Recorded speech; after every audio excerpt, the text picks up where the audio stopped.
Hi, everyone, and welcome back to the Marketing Made Easy by Jottful show. I'm Dawn Verbrigghe, your host. We have a really cool episode today with Ali Levine. She's a celebrity stylist with more than 350,000 followers on social media channels. She's going to talk to us today about how she used publicity to grow that following and how that following is really driving her business. So stay tuned and enjoy the show. My business is just me, so I need a marketing plan that I actually have time to do. I never studied marketing, but I know I have to do it. Sometimes I just need help knowing where to begin. I never know if the money I spend on marketing is really paying off.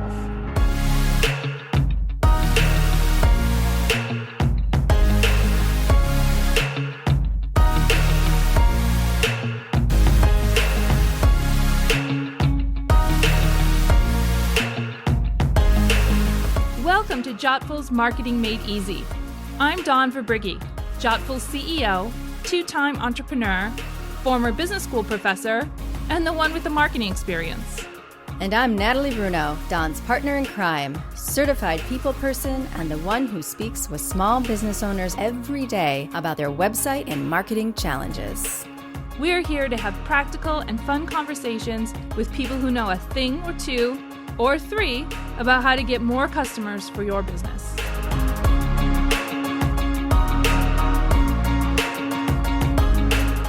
Welcome, Ali. Thank you so much for joining. Thanks for having me. It's great to see you. I loved the preparatory conversation that we had because you have so much energy and such an interesting background. And I was wondering if you could just tell us a little bit about your background, sort of your New York to Hollywood direction. Oh, for sure. Well, yes, thanks so much for having me. I loved our conversation too. It was such a powerful conversation. I'm honored to be here, and hello to everyone. I'm Ali, so I'm originally from New York, and I moved to California over for the last decade. Recently now just moved to Tennessee, but a little bit background about me is I've always had a passion for fashion. It's always been like my first love.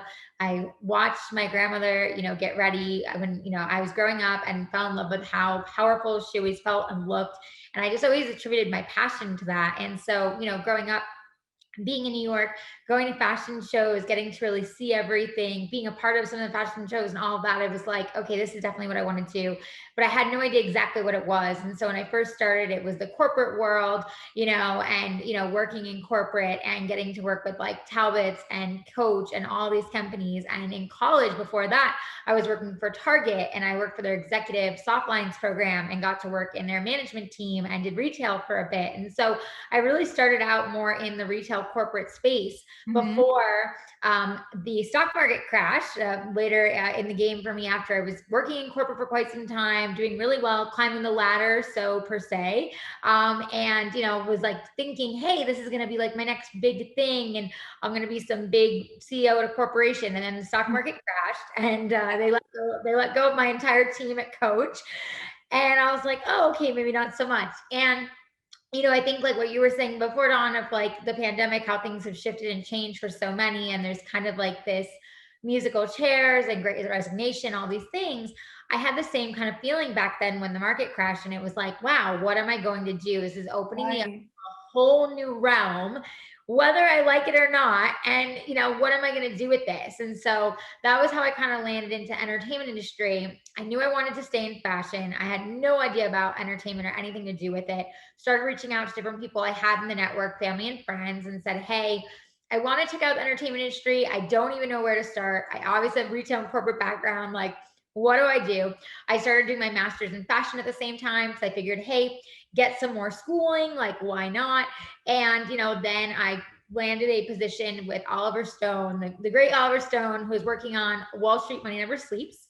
And I was their production assistant, but it had nothing to do with fashion when I first started. It was like, hey, can you be our go girl? Just run around, get donuts, get coffee, write, cut up the scripts, help us put everything together. Where you start. Yeah. Where you start. Exactly. And I was like, oh, okay. I remember showing up to the meeting, and I was in like full blown, fashionable outfit, like heels to the nines, like makeup all done. And they looked at me like, well, we need someone just to run around. Probably can't run around.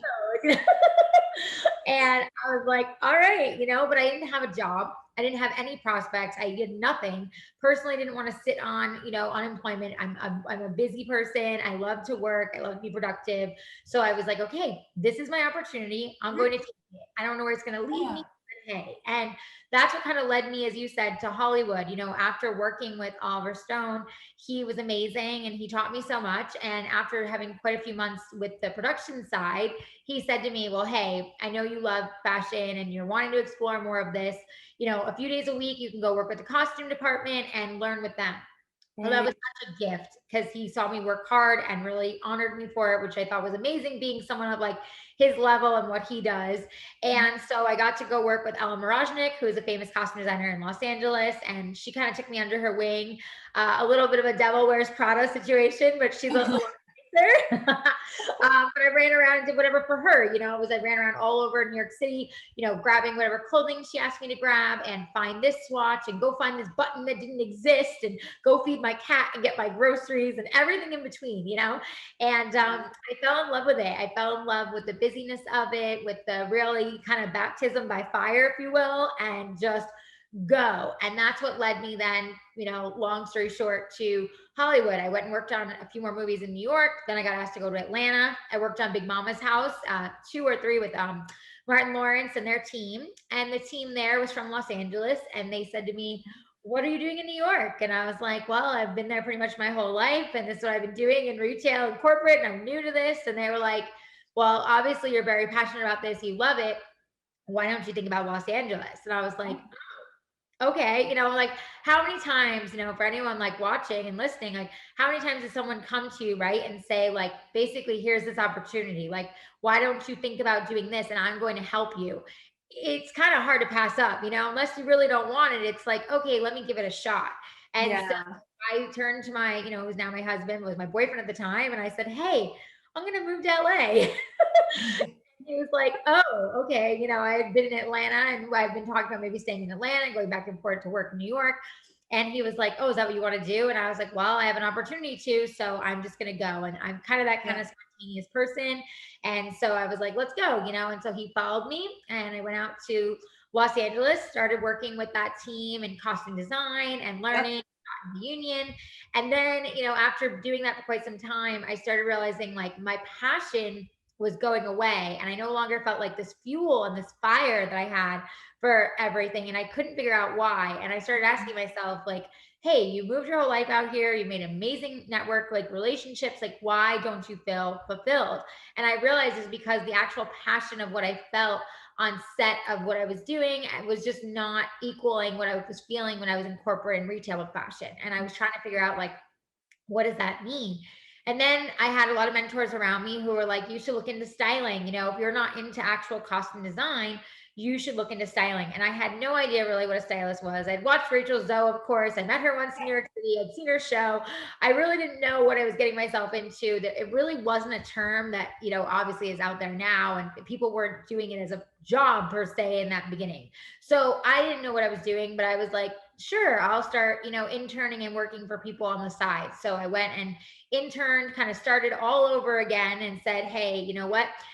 I got to take a chance and I got to go and get this experience. Even though I had experience in costume, it did not equal experience in styling. Very similar to like when I worked in retail, it didn't equal similar to corporate, and I had to start over and just start from the bottom in corporate. That was kind of like the constant for me.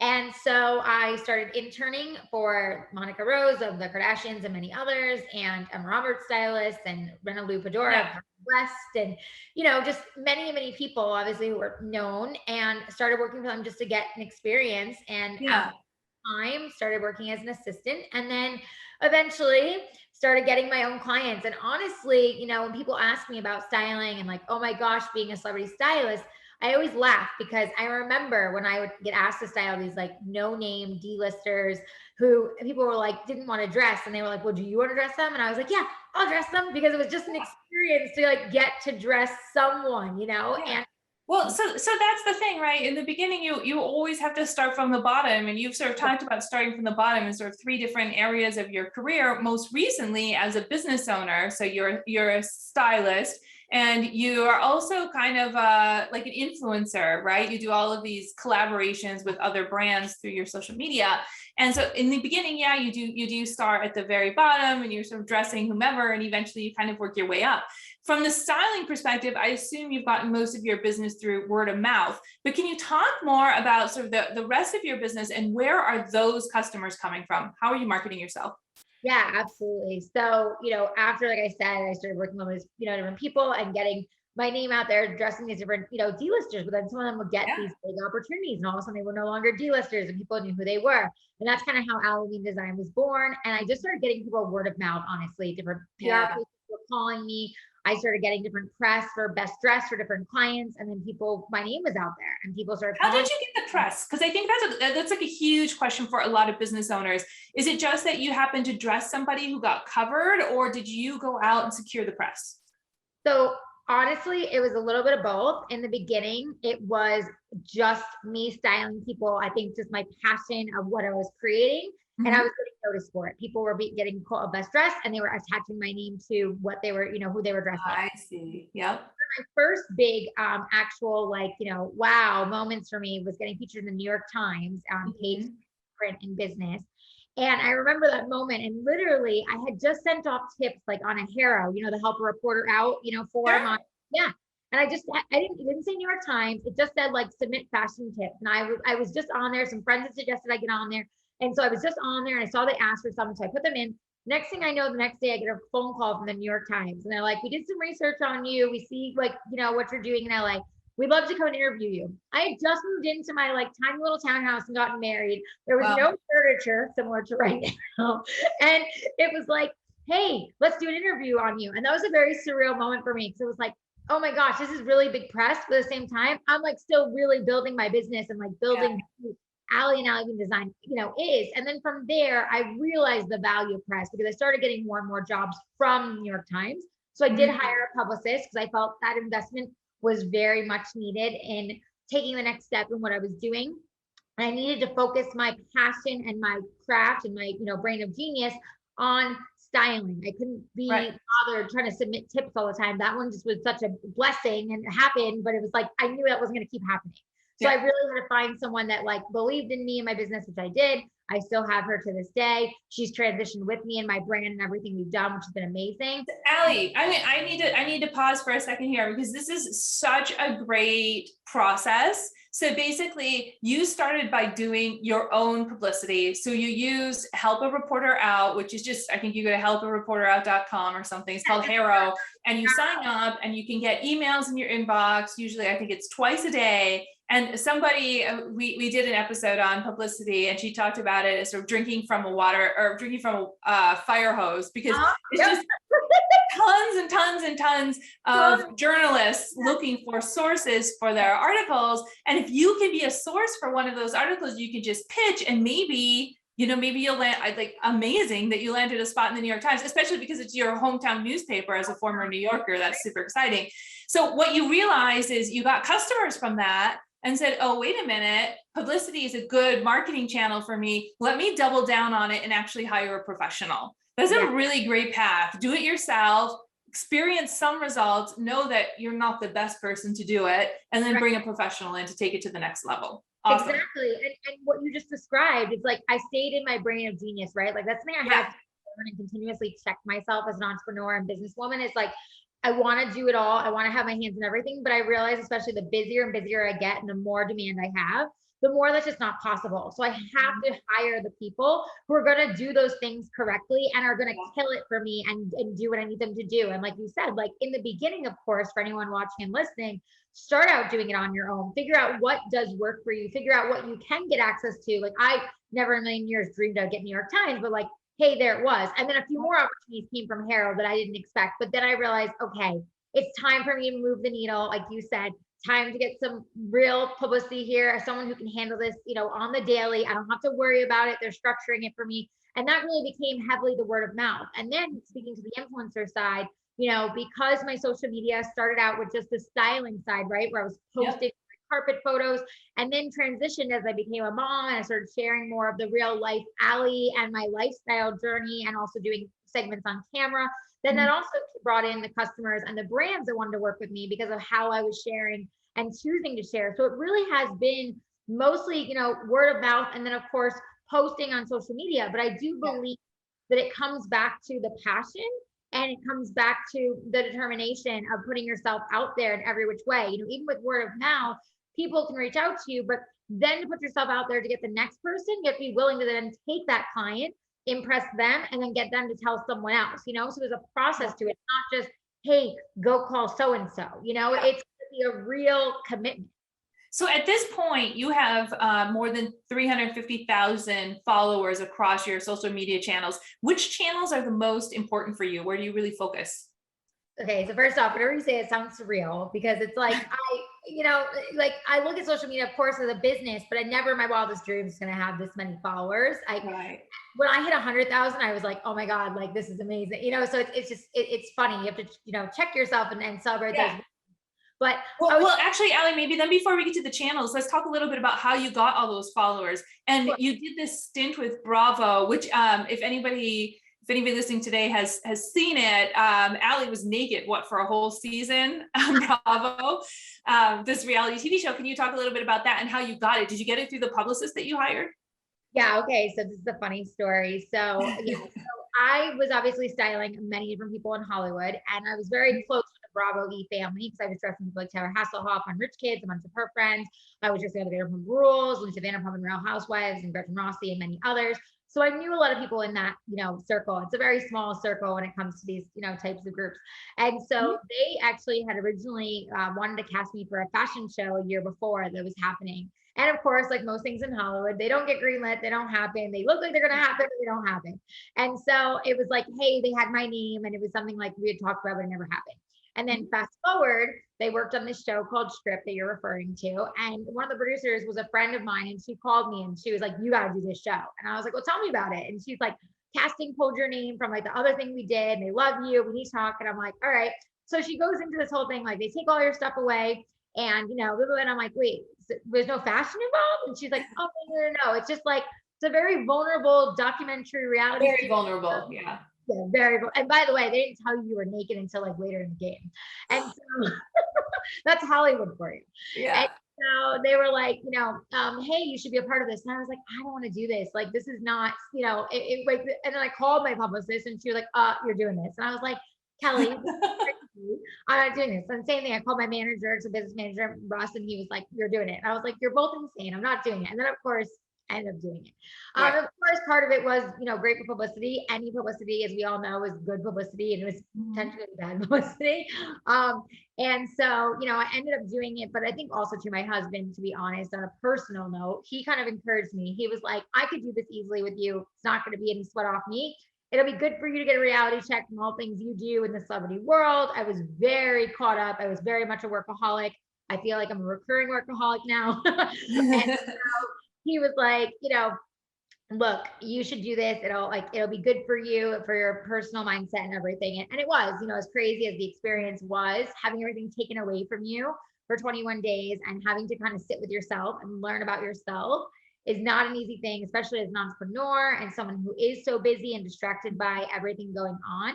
Having to also learn about like my own journey of like how much I gave to my clients and not to myself, how much I didn't make time for my personal life. Like those were all hard things that I think a lot of entrepreneurs don't really want to sit with themselves for.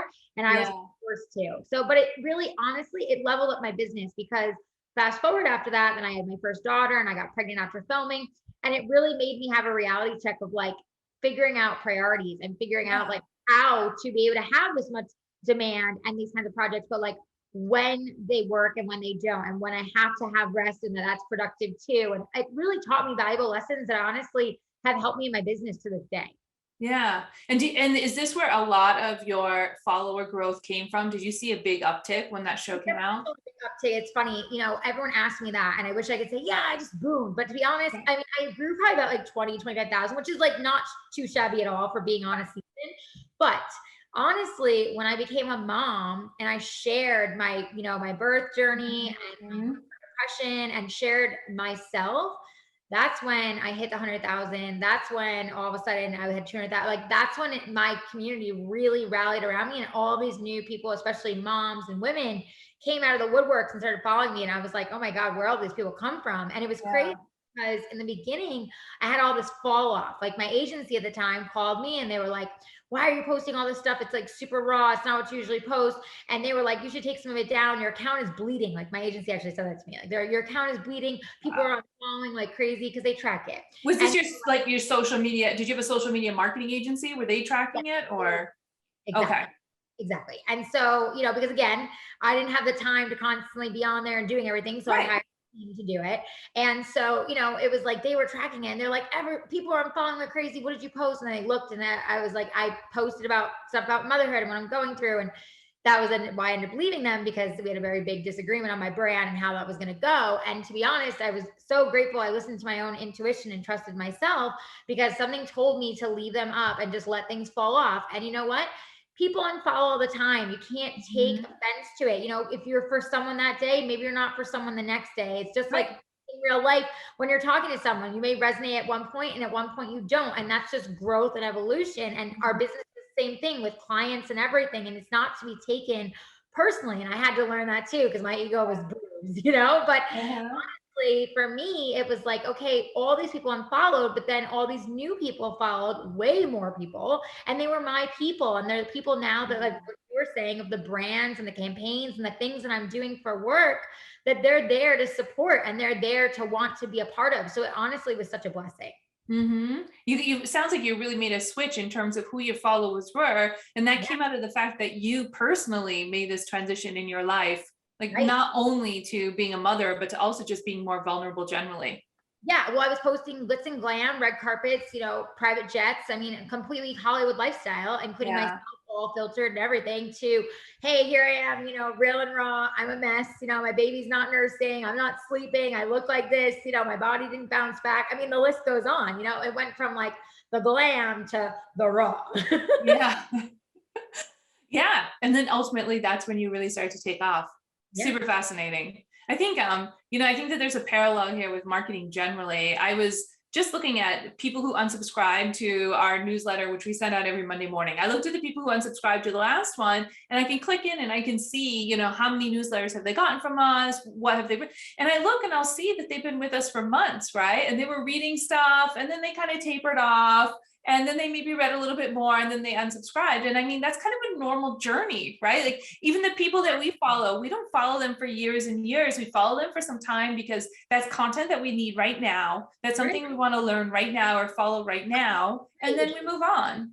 Exactly. And then you move on, right? And it's like, and it's the same thing with everything in life, right? It's like, there's certain people in your life you keep forever. There's others you don't. And it's like, you just evolve and you grow and you move on. And I think that that's a big thing for, with marketing as well, is not getting stuck in just like the same thing over and over again. Like I've had to check with myself and be like, okay, this feels stale. What am I going to talk about now? What am I going to share? And if content doesn't feel organic to me, I honestly just won't post. I used to force myself to post every day. Now, if I post once a week, I'm like, that's what it is, because I'm not going to show up in a non-authentic way. I've committed too much to myself to say it's going to be organic, it's going to be real, it's going to be what's going on. So if I don't have something to say or nothing is happening where I feel like I'm contributing and giving to my community, I have no reason to post. I will post on my stories and things like that, where it's just showing the everyday going on. But as far as a feed post, what I'm, actual content and the marketing of what you're speaking to, I want to make sure that that is what my community needs and wants and isn't just something random. Okay. So just in terms of where you're posting, is Instagram your primary channel? My primary channel. I do use Twitter. I actually feel like that, speaking of the word of mouth, I feel like actually is a lot of people that like will connect with you and DM you like a lot easier than other platforms. I use Facebook as well.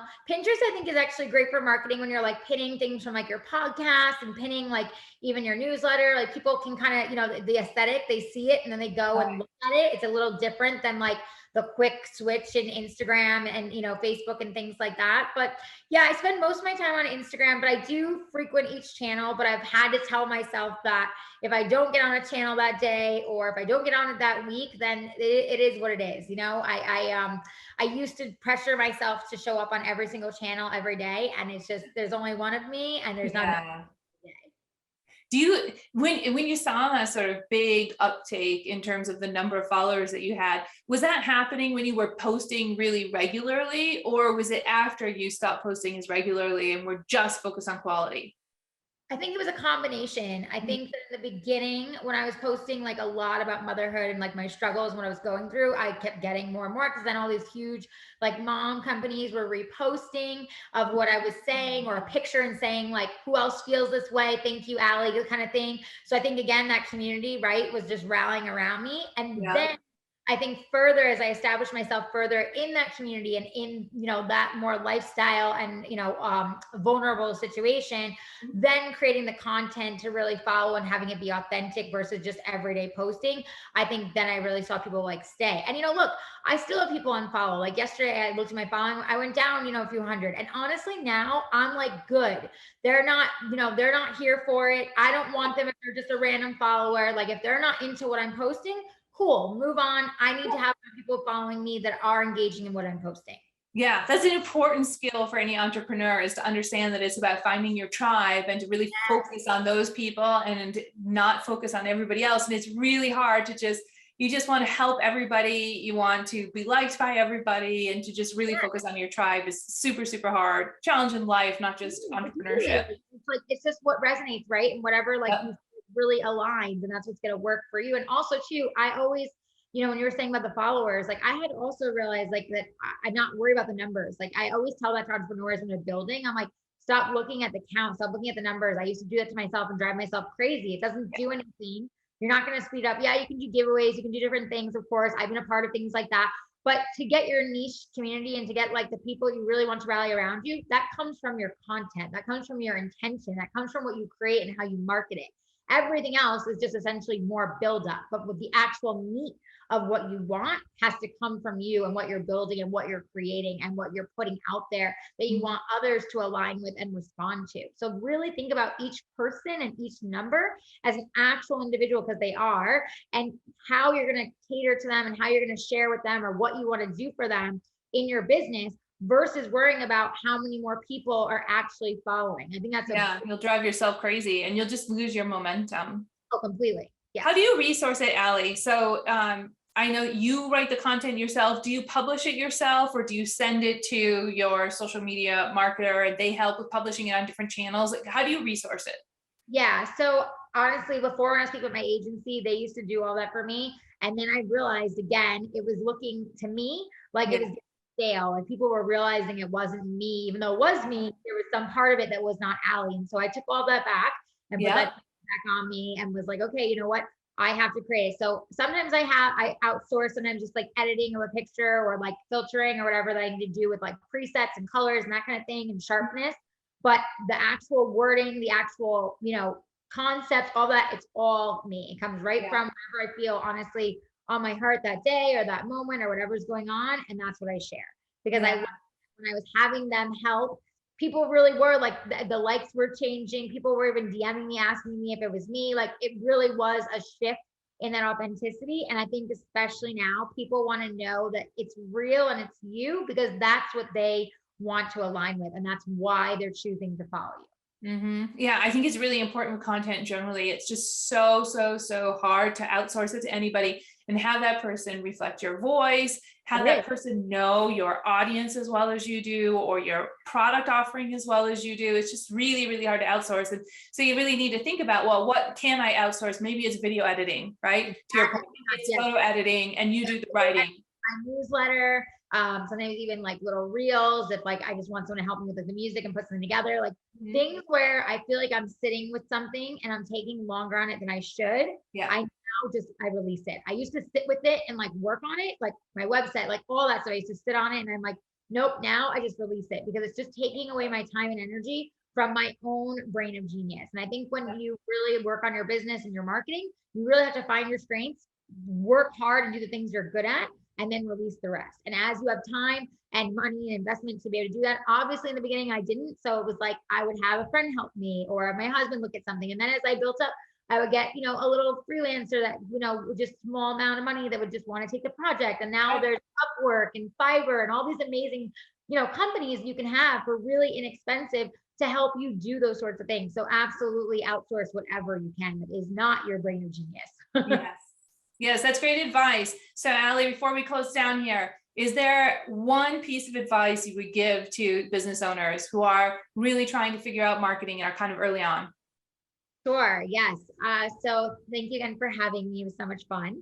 And I would say one piece of advice is really not only figuring out your passion of what you are doing with your job and your creation, but what you want it to align with. So when you're creating, what is the alignment in that creation? What is the reason you're putting that product out there or putting yourself out there to want to do something? Everyone can create something, everyone can have an idea, but what makes yours stand out? Because there is room for everybody. That's something I also had to learn. But you really have to hone in on like, what is that passion and that alignment that's going to create that for you to be able to take it to the next level. Instead of trying to constantly compare, that was something I had to learn. Don't compare. If anything, get off scrolling social media, get off looking at other accounts. Look at yourself and focus on what am I creating? What do I want the alignment to be? Then you're going to see that fire take off. Yeah. I always say that entrepreneurship is really a marathon run at the pace of a sprint. And if you don't have that well to go back to that says why you're doing it, you just will burn out. You won't make it. So true, completely. And I've had plenty of burnouts, and you know what? Like, you have to also rest, and rest is productive too. And that's something I've had to learn. And then you go back to it when you have that passion and you say, okay, what is my intention behind this? What is it going to align with? And that will be your creation. Thank you so much, Ali. You've been a fantastic guest. Yes, I love being on and chatting. Thanks, everyone. And Donna, good luck with your new business. You're welcome. Thank you. Well, that's a wrap. If you enjoyed this episode of Marketing Made Easy, please subscribe to Jottful's YouTube channel. That's JOTTFUL. That way, you'll never miss an episode. We'll meet you on the next one.